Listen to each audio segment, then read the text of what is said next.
Truman का परिवार बहुत गरीब था। ट्रूमन ने अपने बेटे हिमेश की शादी कुछ दिनों पहले की थी और ट्रूमन का बेटा हिमेश बहुत अच्छा काम भी कर रहा था। परिवार भले ही गरीब था, लेकिन घर में छुट्टियों की कोई कमी नहीं थी। जब मिलजुल कर एक साथ रहा करते थे और ट्रूमन की नई बहू अनुपमा भी बहुत सुंदर थी। एक दिन ट्रूमन अपनी पड़ोसन कमला से अपने बहू की तारीफ करते हुए कहती है, क्या बताऊं कमला, मेरी बहू अनुपमा तो अपने साथ बाजी भाग्य लेकर आई है। मेरे बेटे का ऑफिस में प्रमोशन हो गया है। क्या बात है ट्रूमन, सच में तेरी बहू तो लक्ष्मी है, लक्ष्मी नाम से नहीं बल्कि कर्मों से भी। हाँ, ये तो तू सही कह रही है। चल मैं जल जाती हूँ, बहुत देर से तेरे साथ हूँ।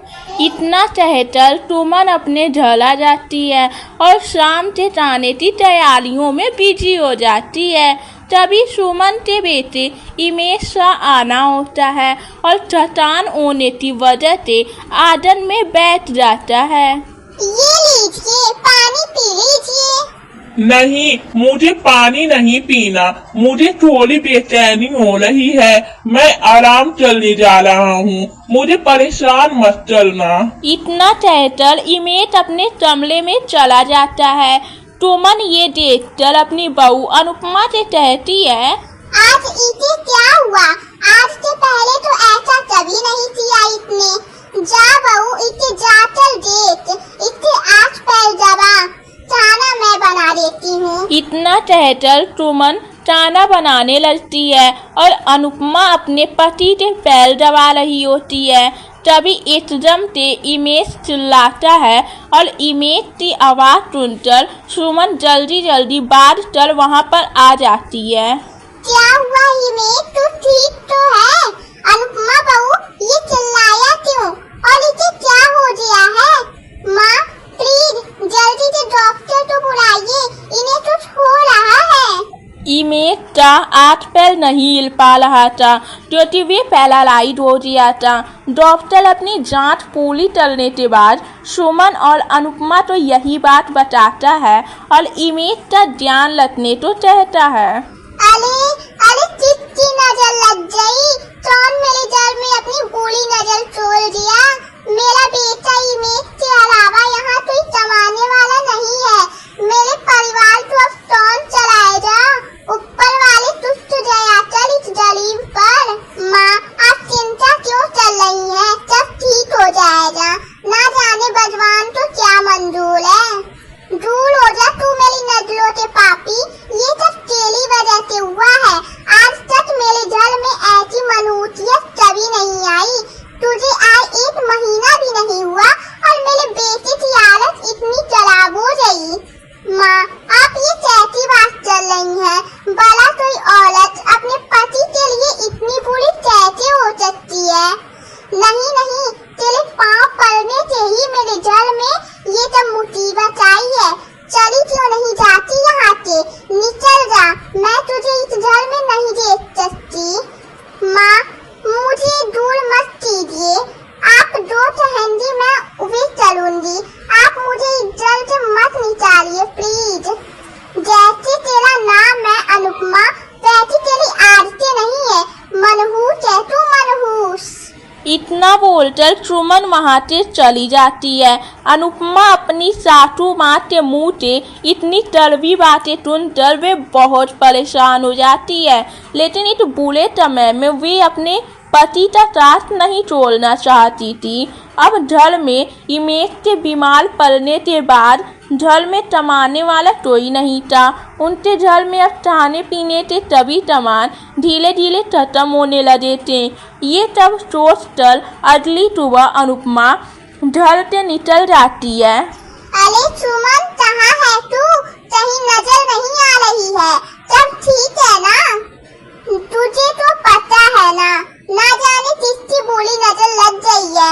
इतना प्यारा सा परिवार था मेरा, और अब देख क्या से क्या हो गया। तू हिम्मत रख, तब तू ठीक हो जाएगा।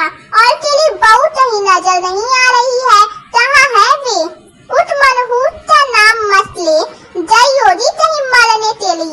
अनुपमा इधर ढल के निकलने के बाद तीजा टुनाल के दुकान पर जाती है और वे अपना मंडल टोटल दिलवी लट्टल टूट पैसे उजाल पर ले लेती है और अपना ढल चलाने के लिए पनीर पराठे का ठेला लगाने के लिए सामान जुटाने में लग जाती है।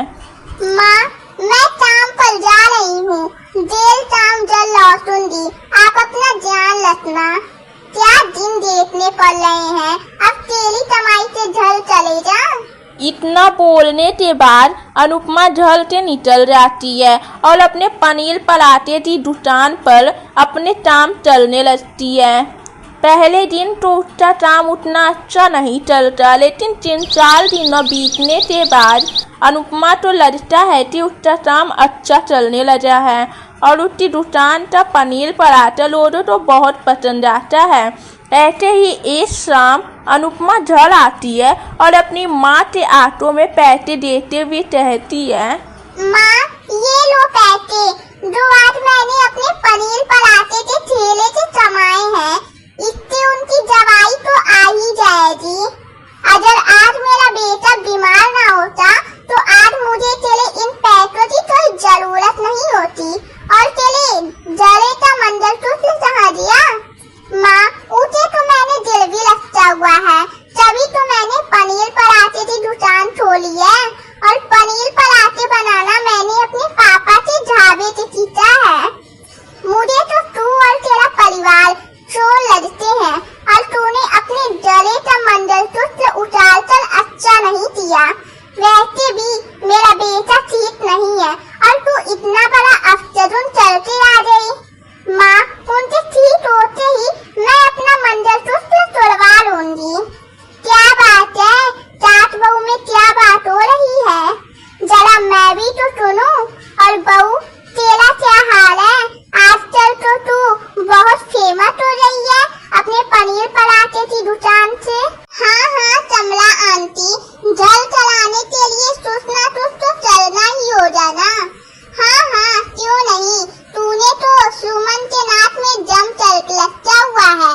वैसे भी तेरी वजह से तेरी सास कितनी परेशान रहती है।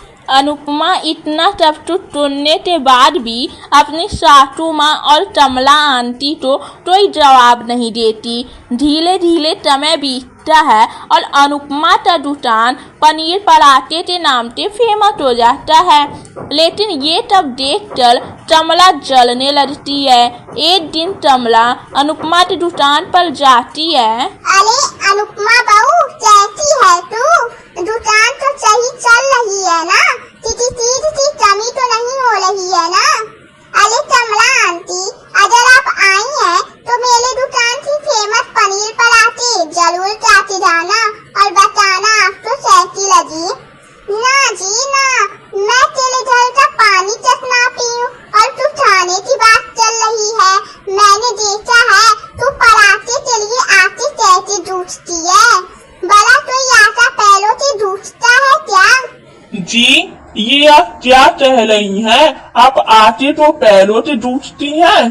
सुनो भाइयों, अब ना ही हम इनके पैसे देंगे और ना ही इनके दुकान पर पनीर पराठे खाने आएंगे। इतना बोलने के बाद सभी लोग वहाँ से जाने लगते हैं। तभी अनुपमा तब तो लोटते हुए बोलती है, जी ऐसा बिल्कुल नहीं है, ये मेरी पड़ोस की आंटी है और ये जो भी बातें बोल रही हैं वे सब झूठ है। अच्छा, तो ये आपकी पड़ोसन है? ये नहीं जानेंगी आपके बारे में, तो क्या हम जानेंगे?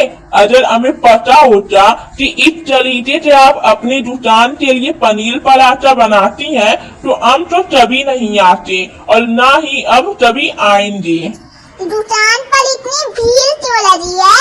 और ये कमला की बच्ची यहाँ क्या कर रही है? जरूर आग लगाने आई होगी। इतने तो पूरे मोहल्ले तो बिगाड़ कर लगता हुआ है। मेरा विश्वास कीजिए, मैं आप लोगों को कैसे समझाऊं? क्या बात है बहू, यहाँ पर इतनी भीड़ क्यों है? और कमला, तू यहाँ क्या कर रही है?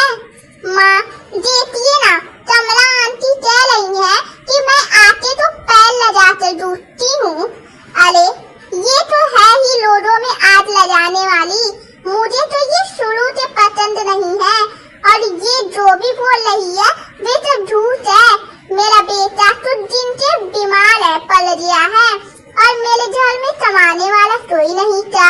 हम गरीब रोज एक दिन कमाते हैं और दूसरे दिन चाहते हैं और मेरी बहू इस दुकान को चलाने के लिए अपना मंगलसूत्र से गिरवी लगाई है और भी ऐसे काम चलेगी तभी नहीं। कमला तू सच बोल रही है या तेरी बहू तो बुलाऊं?